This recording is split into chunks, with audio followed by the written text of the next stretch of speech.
Kristen have the experience and the skill necessary to advance our administration's priorities to root out unconstitutional policing and reform our criminal justice system, and they deserve to be confirmed. We also need Congress to act. George Floyd was murdered almost a year ago.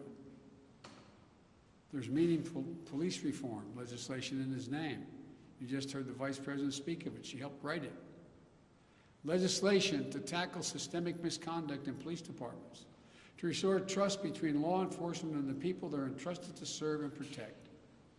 But it shouldn't take a whole year to get this done.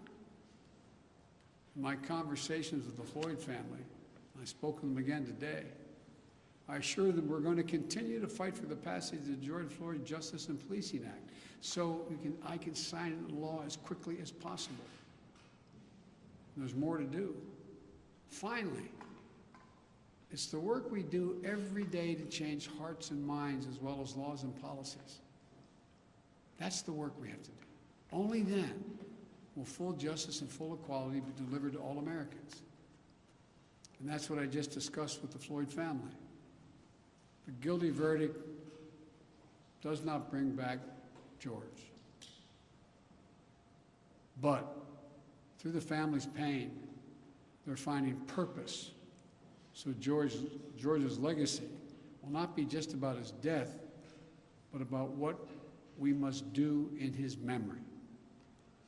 I also spoke to Gianna, George's young daughter again. When I met her last year, I've said this before, at George's funeral, I told her how brave I thought she was. And I sort of knelt down to hold her hand. I said, Daddy's looking down on you, he's so proud. She said to me then, I'll never forget it, Daddy changed the world. Well, I told her this afternoon, Daddy did change the world. Let that be his legacy, a legacy of peace, not violence, of justice. Peaceful expression of that legacy are inevitable and appropriate, but violent protest is not. And there are those who will seek to exploit the raw emotions of the moment, agitators and extremists who have no interest in social justice, who seek to carry out violence, destroy property, fan the flames of hate and division, who will do everything in their power to stop this country's march toward racial justice. We can't let them succeed. This is a time for this country to come together, to unite as Americans. There can never be any safe harbor for hate in America.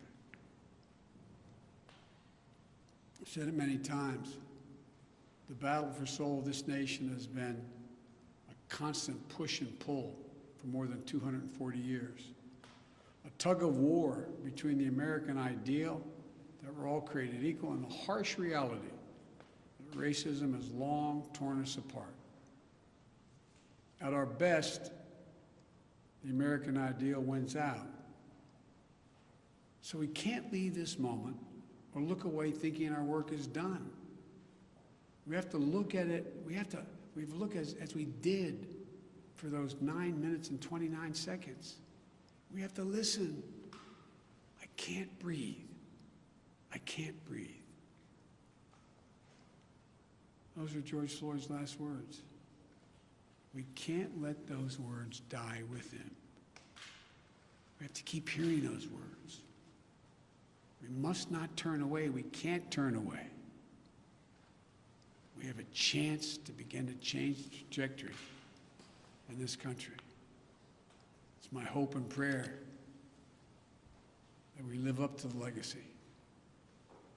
May God bless you. May God bless George Floyd and his family. Thank you for taking the time to be here. This can be a moment of significant change. Thank you.